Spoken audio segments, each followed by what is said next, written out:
বিশ্বের ঘটে যাওয়া সব ঘটনা নিয়ে নাগরিক সারা বিশ্বের সংবাদে স্বাগত। আপনাদের সঙ্গে আছি আমি আনোয়ার হোসেন। কাতারে ইসরায়েলি হামলার পর দোহায় বসছে আরব মুসলিম দেশগুলোর জরুরি সম্মেলন। যৌথ ঘোষণায় হামলাকে আঞ্চলিক শান্তি প্রক্রিয়ার বড় ধাক্কা আখ্যা দিয়ে কূটনৈতিক ও অর্থনৈতিক সম্পর্ক পুনর্বিবেচনার আহ্বান জানিয়েছে সদস্য রাষ্ট্রগুলো। কাতারকে পূর্ণ সমর্থন জানিয়ে ইসরায়েলের কর্মকাণ্ডকে রাষ্ট্রীয় সন্ত্রাসবাদ বলে উল্লেখ করেছে তারা।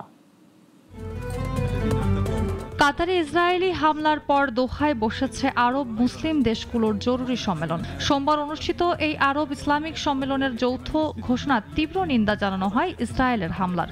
একে আঞ্চলিক শান্তি প্রক্রিয়ার বড় ধাক্কা আখ্যা দিয়ে ইসরায়েলের সঙ্গে কূটনৈতিক ও অর্থনৈতিক সম্পর্ক পুনর্বিবেচনার আহ্বান জানানো হয় সদস্য রাষ্ট্রগুলোর প্রতি।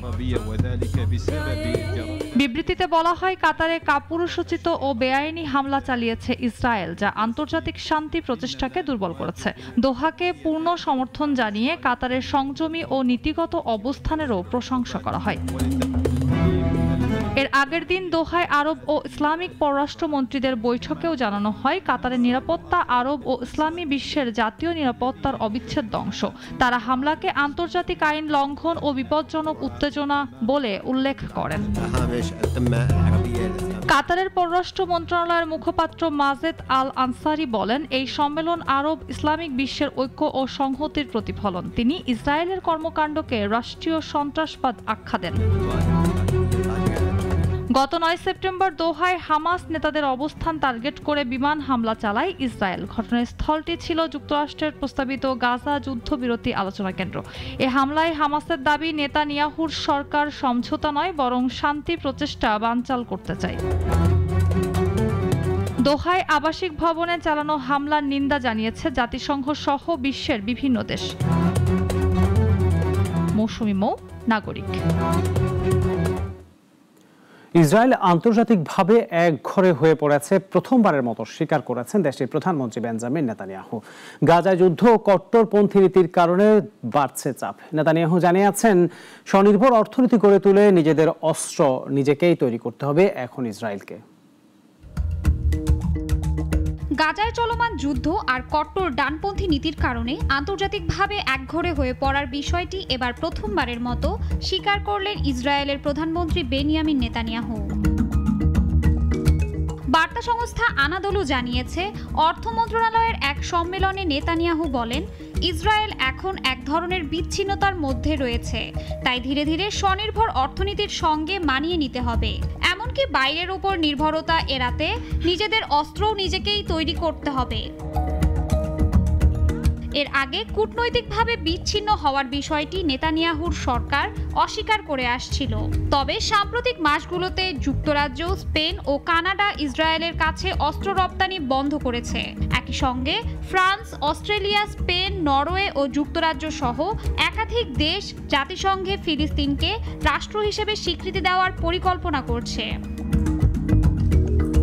এই অবস্থাকে বড় ধরনের স্বীকারোক্তি হিসেবে দেখছে আন্তর্জাতিক মহল। তবে বিরোধী দলীয় নেতা ইয়াইর লাপিদ এক্সে দেওয়া এক বিবৃতিতে বলেছেন, বিচ্ছিন্নতা কোনো ভাগ্য নয়, বরং নেতানিয়াহুর ভুল ও ব্যর্থ নীতির ফল। তিনি ইসরায়েলকে তৃতীয় বিশ্বের দেশে পরিণত করেছেন। এদিকে গাজায় ইসরায়েলি সেনাদের নৃশংস হামলা অব্যাহত রয়েছে। 2023 সালের অক্টোবর থেকে এখন পর্যন্ত নিহতের সংখ্যা প্রায় 65,000। ধ্বংসস্তূপে পরিণত হয়েছে গোটা উপত্যকা, ছড়িয়ে পড়েছে দুর্ভিক্ষ। এমন পরিস্থিতিতে আন্তর্জাতিক অপরাধ আদালত নেতানিয়াহু ও সাবেক প্রতিরক্ষা মন্ত্রী ইয়োয়ার গ্যালান্তের বিরুদ্ধে যুদ্ধাপরাধের অভিযোগে গ্রেপ্তারি পরোয়ানা জারি করেছে। পাশাপাশি আন্তর্জাতিক বিচার আদালতেও চলছে গণহত্যার মামলা। শাশ্বতী সরকার, নাগরিক। গাজায় ইসরায়েলের চালানো বর্বর হামলার পরও ইসরায়েলের প্রতি মার্কিন সমর্থন বজায় রয়েছে। হামাসকে বর্বর আখ্যা দিয়েছেন দেশটির পররাষ্ট্রমন্ত্রী মার্কো রুবিও। বলেছেন, ইসরায়েলি জিম্মিদের মুক্তি ও হামাসকে নির্মূল করা এখন ট্রাম্প প্রশাসনের লক্ষ্য। বিস্তারিত জানাচ্ছেন শাশ্বতী সরকার। গত মঙ্গলবারের ইসরায়েলি হামলায় উপসাগরীয় অঞ্চলে যুক্তরাষ্ট্রের সঙ্গে সম্পর্কের অবনতি ঠেকাতে ইসরায়েল সফরে যান মার্কিন পররাষ্ট্রমন্ত্রী মার্কো রুবিও।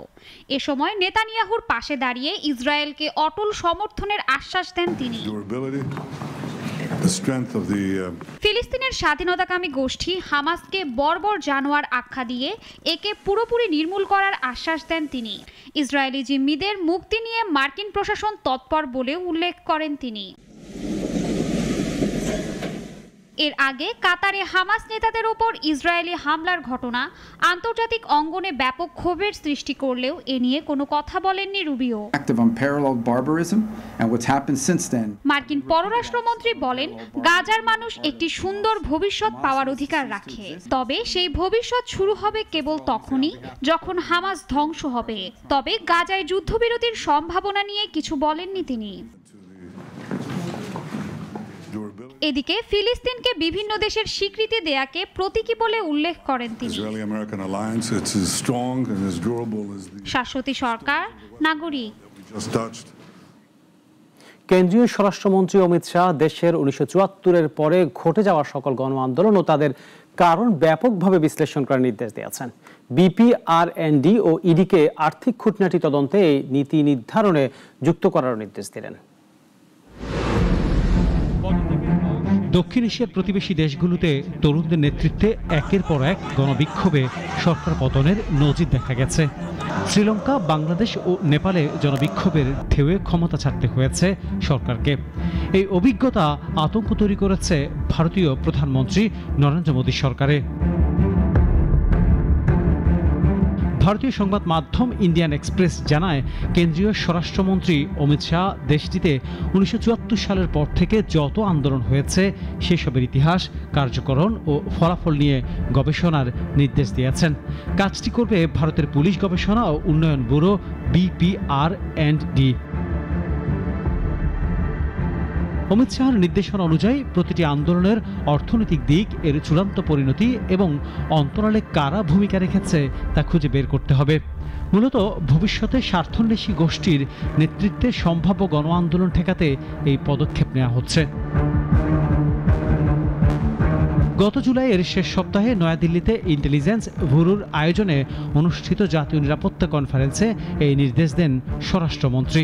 এক জ্যেষ্ঠ সরকারি কর্মকর্তা জানিয়েছেন, গবেষণার ভিত্তিতে একটি স্ট্যান্ডার্ড অপারেটিং প্রসিডিউর বা এসওপি তৈরি করবে বিপিআরএন্ডডি, যা আন্দোলন মোকাবিলায় ভবিষ্যৎ নীতিমালা নির্ধারণে কাজে লাগবে। ডেস্ক রিপোর্ট, নাগরিক। ভুয়া তথ্য প্রদান এবং বিরোধী দল ডেমোক্রেটিক পার্টির মাউথপিস হিসেবে কাজ করার অভিযোগ তুলে মার্কিন দৈনিক নিউ ইয়র্ক টাইমসের বিরুদ্ধে 1500 কোটি ডলারের ক্ষতিপূরণ মামলা করেছেন ট্রাম্প। মঙ্গলবার যুক্তরাষ্ট্রের ফ্লোরিডা অঙ্গরাজ্যের উচ্চ আদালতে মামলা দায়ের করা হয়েছে বলে এক প্রতিবেদনে জানিয়েছে মার্কিন সংবাদ মাধ্যম সিএনএন। নিউ ইয়র্ক টাইমসের বিরুদ্ধে মামলা করার ঘোষণা সোমবারে দিয়েছিলেন ট্রাম্প। 15 সেপ্টেম্বর সোমবার রাতে নিজের সামাজিক যোগাযোগ মাধ্যম ট্রুথ সোশ্যালে পোস্ট করা এক বার্তায় ট্রাম্প বলেন, নিউ ইয়র্ক টাইমস দীর্ঘদিন ধরে আমার বিরুদ্ধে মিথ্যা তথ্য প্রকাশ করে যাচ্ছে।